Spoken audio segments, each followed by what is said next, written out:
जी, कराची में बारिशों से कल रेन इमरजेंसी के तहत नालों की सफाई के अहकामात भी जारी किए जाते हैं, ऐलानात भी किए जाते हैं, फंड्स भी जारी किए जाते हैं, लेकिन सूरत हाल उसके बिल्कुल बरक्स नज़र आती है। मैं इस वक्त PCHS ब्लॉक 6 के नाले पर मौजूद हूँ। यहाँ की सूरत हाल में अपने कैमरामैन नुमान सिद्दीकी से कहूँगा वो दिखाए कि कल थोड़ी सी बारिश के बाद आप देख सकते हैं कि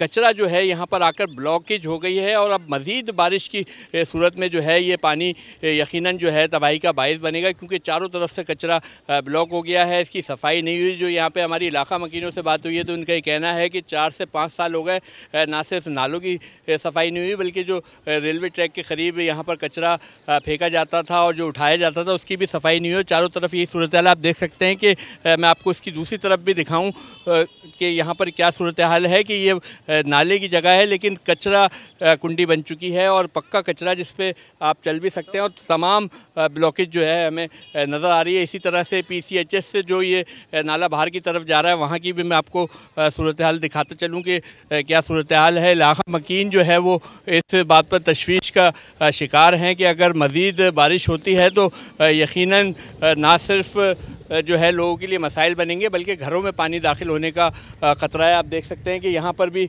जो है मुकम्मल तौर पर ब्लॉकेज है और कहीं पर भी हमें कोई अमला नज़र नहीं आ रहा है। लोग भी ये शिकायत कर रहे हैं कि कई बार की शिकायत के बावजूद भी